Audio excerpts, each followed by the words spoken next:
Start. Just read Meridian and Fire now. Me, Meridian. If there's still active shooting, we'll take the Bearcat, head that way. 39. Upper Sioux, going to be Locust Grove and U-Stick, and they just put out a shot flyer, just, on the route. This is the 1032 podcast, where we interview experts in firearms and training with law enforcement, military, and competitive shooting backgrounds. This is the 1032 podcast, and my name is Raul Garcia. I came up with an idea that I wanted to start a podcast. I wanted to start a podcast because I had a pretty cool job. I was a police officer for 30 years, all in the state of Idaho. And I started thinking one day after I retired about 3 years ago, I thought, man, I think there's a lot of stories out there that need to be told. A lot of the guys I worked with did some pretty cool things. And so, idea I came up with, I'm like, I'm going to get a hold of some of these guys I worked with who are retired. Some are not, but a lot of them are retired or close to retirement. I'm like, hey, why don't you guys come over one day? I want to start a podcast and you guys can tell your stories. And a lot of them, most of them, have all said yes. So this is going to be kind of a history, looking back in time of critical incidents that happened while I was working, that occurred while I was on duty, or sometimes not on duty, but occurred in the Treasure Valley, in the Boise area. So I came up with this idea that I wanted to interview law enforcement, first responders, military personnel, firearms instructors and trainers, and even some competitive shooters. It's one of the things I like to do. I've been doing it for quite a while, is shoot competitively. And one of the things I learned from competitive shooters who were maybe not even military or law enforcement, because the majority of them are not, I learned that they have a lot of things to offer for those who carry a gun for a living. What is it that they have to offer? Well, they can shoot fast and accurately.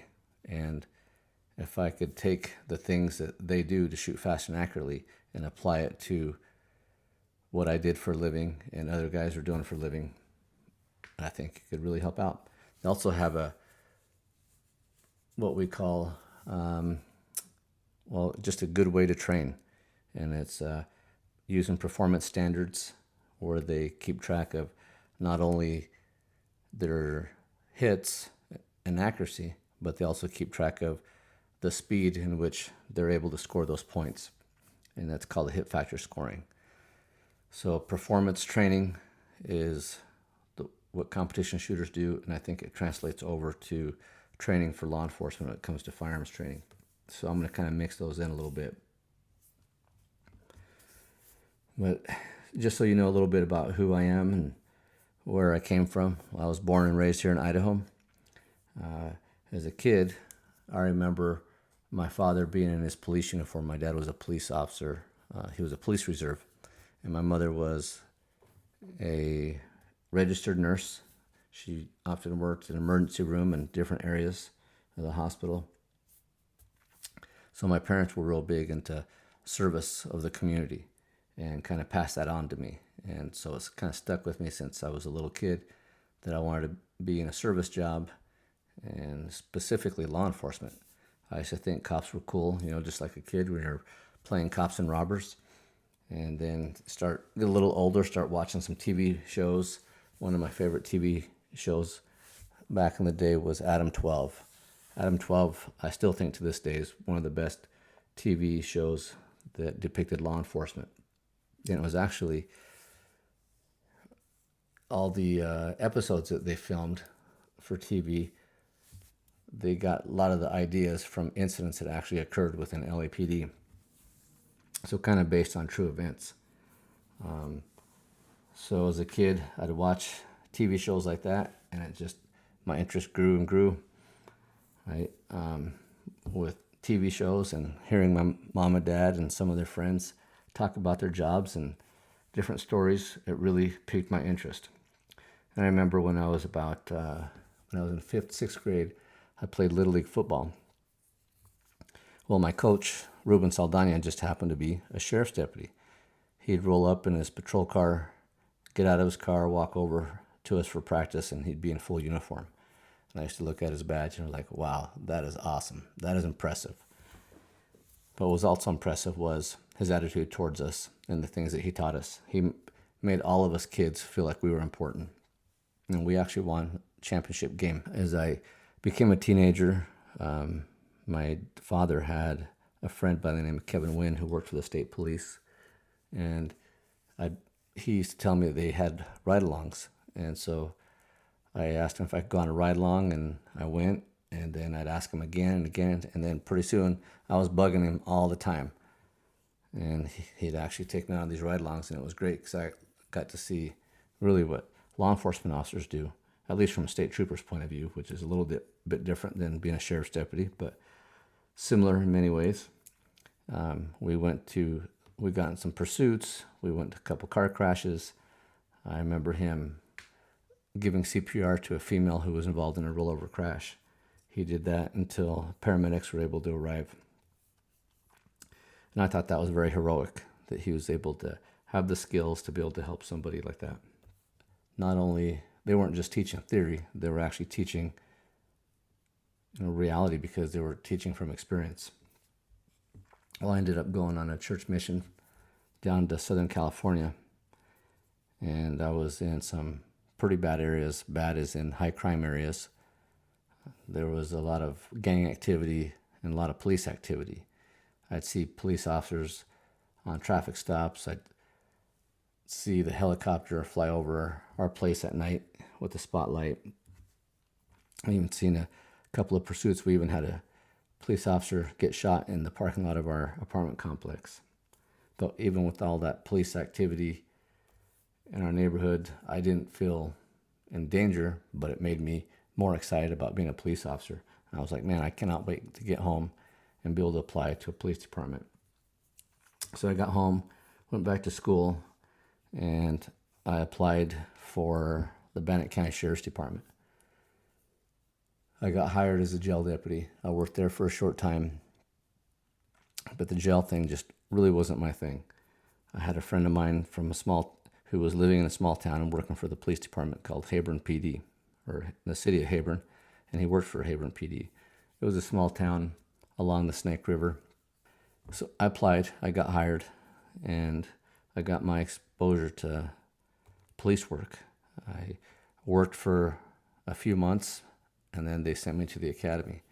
My training wasn't the greatest. I believe before even going to the academy, they trained me for about a week, and then they put me out on my own. And I was responding to calls for service, trying to figure things out. I was constantly having to call county sheriff's deputies to get advice, to get help to figure out what I was doing. Eventually, after I believe about 6 months, they sent me to the police academy. Graduated, came back, worked for a while, and we were pretty busy for a small town. And back in the 90s, it seemed like a lot of places had a lot of crime just across the country. In the small town I was in, we had the typical things like domestic disputes, drunks, prowlers, that kind of thing. And anyway, I worked there for a couple of years, and then I got a call from dispatch saying, hey, can you come to dispatch and meet with the sheriff? At the time, we were dispatching through Caddo County Sheriff's Department, which was actually a different county, but they were right across the river from us. Anyway, I meet with the sheriff, and he says he wanted to offer me a job because they were looking for Spanish-speaking officers. And so I went through a testing process. I got hired, and I worked there. And I wanted to go there because they were a bigger agency. They had a contract city of about 10,000 people at the time, which was about 8,000 people bigger than the town I was working in. And I thought, well, I know they're a lot bigger. I'm going to get paid a little bit more, and I don't have to move. So I did that for 4 or 5 more years. And then, as I started going to more calls, I was getting involved in more serious types of calls where I thought, man, I'm not sure if I have enough training. And the training that I felt like I needed was the firearms training and tactical type training. So I put myself through a couple of classes, paid my own way, And one day I found out that they were having a conference in the area of Idaho Falls called the Mountain States Tactical Officers Association Conference. So I went to that and found out the Department of Energy at Idaho National Laboratories had a SWAT team, and they were actually the hosts of this conference. Well, they would invite up guys from LAPD SWAT, Houston SWAT, Dallas SWAT, and we would kind of rotate through these classes with these different agencies or officers, SWAT guys from different agencies, and I would learn some pretty cool stuff. I thought was cool at the time, learning tactics and firearms. And I got to know some of the guys there, so then I'd start inviting them over to our agency for like 1-day trainings, 2-day training events. I'd go back and forth, going to these conferences year to year. And then one day, one of the guys out there, Pete, gave me a call and said, "Hey, we're hiring for SRT and want to know if I wanted to apply." So I was very interested because at the time they had some of the best training in the nation just because they had a lot of the money. And so they were able to purchase good equipment. So I was like, yeah, I'm going to try out. So I go try out, and I was actually surprised I made it. I had to go through PT, shooting events, and background checks. And I was there for a short time. They put me through I think it was about 4 months of training. It was an academy. They actually sent us down to New Mexico to a place called, it's Kirkland Air Force Base, but it was a CTA, Central Training Academy. I can't remember. It's been so long ago, but I believe I was there for about 3 months. And it seemed like, looking back, we did lots and lots of shooting, handgun, rifle, shotgun, and some basic building searches. Then I got done. I come back to Idaho, and then they put me through a CQB school, which was about a month long. It was just over a month long, and then we did a 2-week sniper school. Anyway, I worked there, did a short stint with the Department of Energy, and I thought, I'm looking for more. So I got hired with the Ada County Sheriff's Department, and actually, that wasn't the only reason I left. At the time, they were starting to, federal government funds a lot of the stuff out there, so they were starting to lay people off, and I believe there was about 6 guys that I'd got hired with that were starting to get laid off. So I thought, well, I'm not going to wait around to see if that happens to me. So I just started applying places, and I got hired with the Ada County Sheriff's Department. And it was good because we actually wanted to, my wife and I wanted to move to a bigger town. And I thought, well, bigger town, I'm going to get more training, hopefully, and I'm going to have more calls for service is what I was looking for. So I get hired. I start working patrol. After a couple of years, I try out for the SWAT team, get on the SWAT team. And at the time, it was a very, I don't know how to say it, a poor SWAT team, I guess, especially because I came from a federal budget to a local county budget. And if you wanted to be on the SWAT team, the only thing they would issue us is a load-bearing vest that would go over a patrol vest and a Mini 14. And I wasn't about to have a Mini 14 or carry that on duty, so they would allow us to buy Colt AR-15s if we wanted to. So I buy that Colt AR-15, carry it with me, and I had to buy goggles. I had to buy most of my equipment. And so part of being on SWAT team, you had to be willing to buy all your equipment. One time, me and one of our deputies, we sat down and we made a list of everything that we'd purchased for us personally to be on the SWAT team, and we both come up with around $2,000. So we had to come up with about $2,000 in equipment, from rifle, magazines, goggles, you name it. We pretty much had to buy it. But nowadays, the Ada County SWAT team is very well funded, and they have just about everything that you would want as a SWAT team member, and it's issued to them. No longer do they have to buy their own equipment. As a SWAT team member on a part-time team, which is what it was, 90% of your SWAT teams around the nation are part-time, which means that you work as a patrol deputy. And then for us, every other week, we would have SWAT training, and we would do everything from firearms training to room clearing, hostage rescue training, so pretty much everything that we needed to learn, we were doing it. Guys would go to classes from, with different agencies, different states. We would bring people in to help train us so we could see different perspectives. In between the trainings every other week, then you're on call, and we would respond. Sometimes you get called out in the middle of the night, everything from a hostage situation, high-risk warrants, or a barricaded subject. And so you were just on call all the time. So that was the majority of what I really looked forward to. I wish I could have done that full time. After working patrol for, I think, about 5 years, I was transferred over to the Metro Violent Crimes and Gang Task Force. And what that is, that's a federal task force which is basically supervised by the FBI, and we work the whole valley looking for gang members, trying to arrest gang members, and we did. We arrested lots of gang members on warrants, on you name it. If there was an agency that had a shooting, drive-by shooting, especially over in Canyon County, it seemed like they would have quite a few. They would call us for extra bodies to go out and help them anytime they would have a shooting. And we would do everything for surveillance, make traffic stops, and arrest people. Did that for a couple years. And my buddy who recruited me to work for the Department of Energy SWAT team out of INL sent me a message one day and said, "Hey, I'm now doing private contract work overseas." And he's going from country to country working. And he says they were working for a program called the Anti-Terrorism Assistance Program. And says at times, he goes, "We need help, covering shifts for people who have to go home for emergencies and so forth."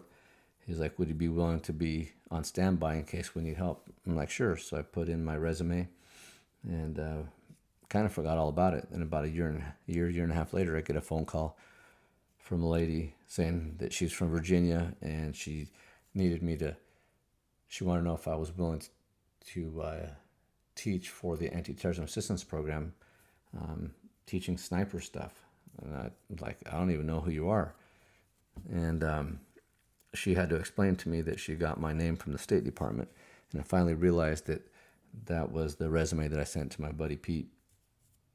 So I go, "Okay, so how much does it pay?" And she's like, $1,000 a day. I was like, "Okay, I'm interested."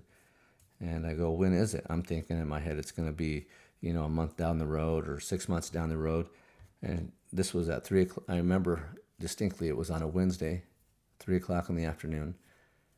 And she says, "I have a plane ticket. Can you leave tomorrow morning at 8 o'clock? We can fly you out of Boise and you're going to go to Pakistan." I'm like, "No, I can't do that." I'm like, "Hey, I'm a full-time police officer." I go, "Can you give me till 5 o'clock and I'll call you back?"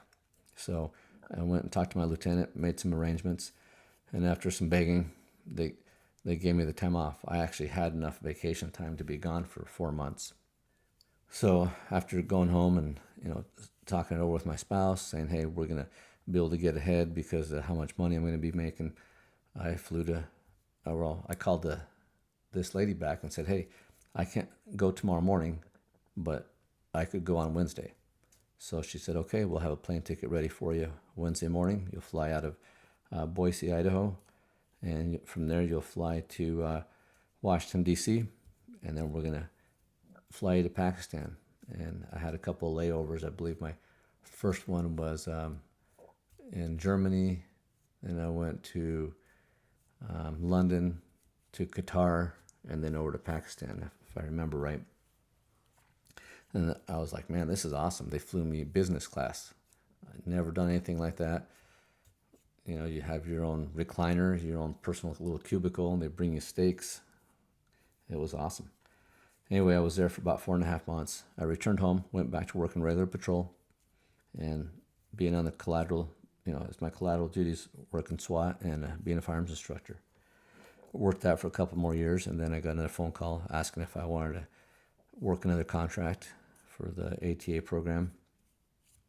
And I said yes. And so I went over to Amman, Jordan, and worked for the State Department there. And I was there for about 4 months as well. I believe maybe 4.5. And kind of did a lot of the same thing. We trained people. And anyway, after that, I came back home and I continued to work, and then work in SWAT, teaching firearms, and working patrol. And then in 2021 of March, I ended up pulling the plug and I retired. It was a great career. I loved it. Like I said, I still keep in contact with a lot of my buddies. Right now, I contract teach, doing some law enforcement training for different agencies and the state. I guess your career path can go different ways. You can be a detective, a narcotics detective. You can be a persons crimes detective, major crimes, property crimes. You can go work recon, as in reconstructing accidents, or you can stay and work regular patrol.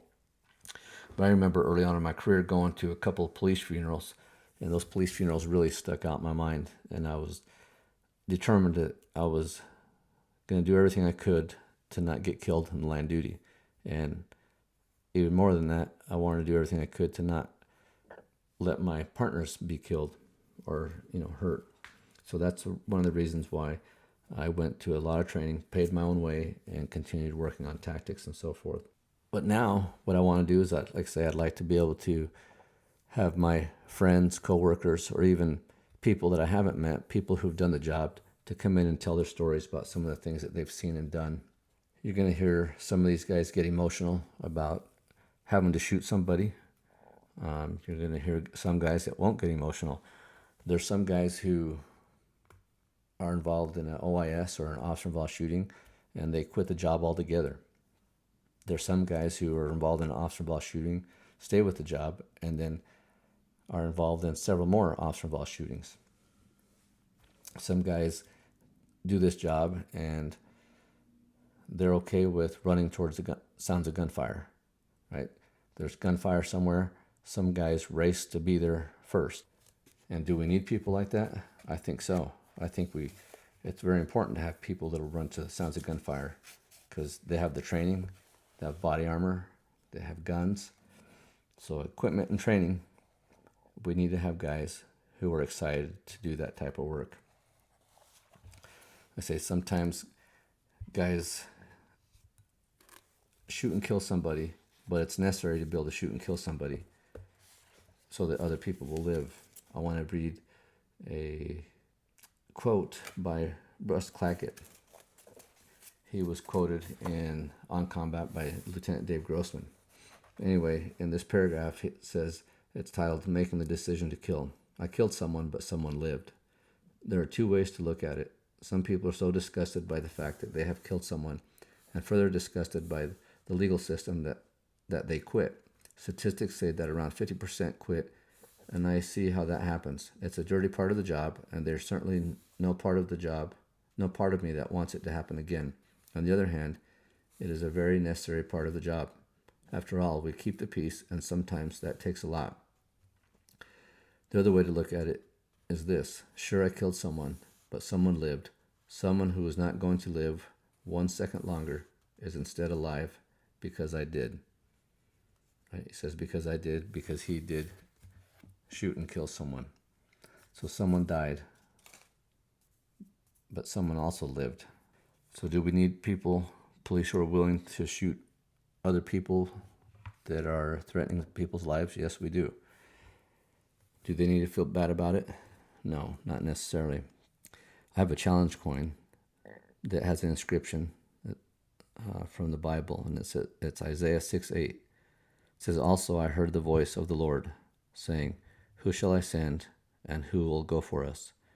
Then said I, here I am, send me.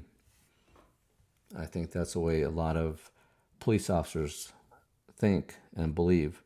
They're ready to go anytime. They're ready to volunteer to go to the sounds of gunfire, and if need be, use that gunfire to save someone's life. As I interview people, I hope you guys will enjoy the stories. I hope you guys it'll help people learn to respect the things that these officers do, and you might learn from it if you are a police officer now and not currently on duty or currently employed. that you'll be able to take some of these lessons learned and not repeat their mistakes and be able to improve on the things that they've done. So please continue to check back. I'm going to try to put out a podcast about every other week. My hope is that as I do these interviews, that I'll actually get better and better. I'm not the best with technology, especially that. So I'm constantly calling other people, like my son, who knows technology very well. He knows audio and video, and he has a full-time videography business called Danny Garcia Films. So I'm often calling him, but unfortunately he's not always around to help me. So hopefully my podcast will get a little bit better as time goes, and maybe if I like this, I'll continue to get more technical in the sounds, and maybe in the future I'll do some video. Make sure you let your friends know, and if you guys have any friends or acquaintances that have been in an officer involved shooting, please let them know about this podcast and reach out to me, and hopefully we can have them on here. Thanks.